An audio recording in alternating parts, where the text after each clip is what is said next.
सबसे पहले भारत के राष्ट्रीय ध्वज तिरंगे को नमन करते हुए भारत के राष्ट्रीय प्रतीक अशोक स्तंभ को नमन करता हूँ। आज के इस राष्ट्रीय पर्व पर आए हुए इस बुद्ध विहार में सभी बंधुओं का, बहनों का, माताओं का, आप सबका हार्दिक स्वागत, वंदन, अभिनंदन करता हूँ। साथियों, आज पूरा देश, पूरा भारत 75वां स्वतंत्रता दिवस मना रहा है। इसका मतलब कि हम 75 वर्षों पहले हमारा देश किसी न किसी का गुलाम था, किसी न किसी का जो है कोई न कोई हमारे ऊपर शासन करता था। 75 वर्षों बाद आज हम अपना स्वतंत्रता दिवस मना रहे हैं और हमारे साथ में, भारत के साथ में और कई देश 75 साल पहले आज़ाद हुए या हमसे बाद में आज़ाद हुए। तो साथियों, 75 वर्षों में जो हमारे संविधान निर्माताओं ने जो सपना देखा था कि हमारा देश स्वतंत्रता के बाद कैसा देश होगा, और 75 वर्षों बाद आज हमारे देश की जो हकीकत है, जो वर्तमान स्थिति है, वो कैसी है और एक आज़ाद देश की स्थिति कैसी होनी चाहिए इन वर्षों में, इस पर मैं थोड़ा सा संक्षिप्त में प्रकाश डालूंगा, चूँकि मौसम काफ़ी गर्म है, सारे लोग धूप में बैठे हैं। साथियों, सबसे पहले हमारे संविधान ने हम सबको जो मौलिक अधिकार दिया, समता, स्वतंत्रता, बंधुत्व, न्याय, ये संविधान में मूल जो अधिकार है हम सबको दिया एक आम भारतीय को।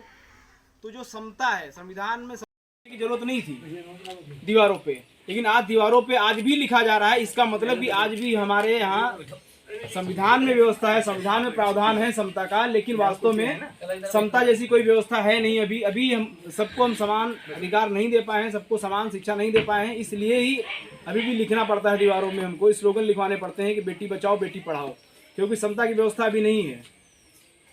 स्वतंत्रता की बात है, इस देश में हर एक व्यक्ति को भारत का संविधान आपको आज़ादी देता है कि आप कुछ भी खा सकते हैं, कुछ भी पहन सकते हैं, आपको स्वतंत्रता है।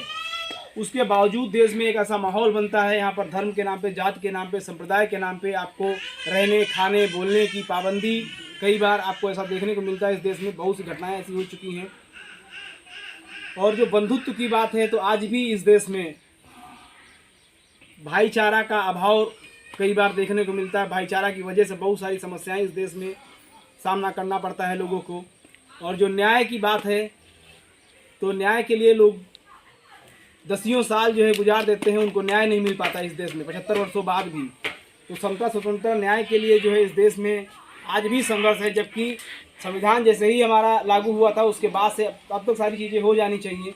हमारे देश में शिक्षा, स्वास्थ्य और रोजगार के मामले में उसकी क्या बात की जाए। यह देश आज जब हम अपना झंडा गीत गाते हैं, झंडा गीत में कहा जाता है कि विजयी विश्व तिरंगा प्यारा, झंडा ऊंचा रहे हमारा। मतलब ये भारत विजयी विश्व था, ये भारत विश्वगुरु था। लेकिन एक समय ऐसा आया कि आज जो है हमारे देश में शिक्षा की वो स्थिति है कि दुनिया की टॉप 200 यूनिवर्सिटी में भारत का कहीं नाम निशान नहीं है।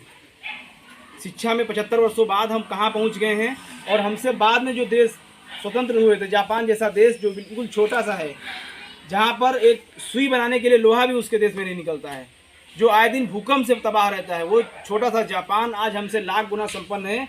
और बहुत विडंबना की बात है, बहुत शर्म की बात है कि भारत जैसा जो देश, जो विश्वगुरु कहलाता था, आज भारत के नेतृत्व करता, भारत को चलाने वाले शासक उस जापान के पास जाते हैं और वहाँ से टेक्नोलॉजी की भीख मांगते हैं, उनसे उधार मांगते हैं।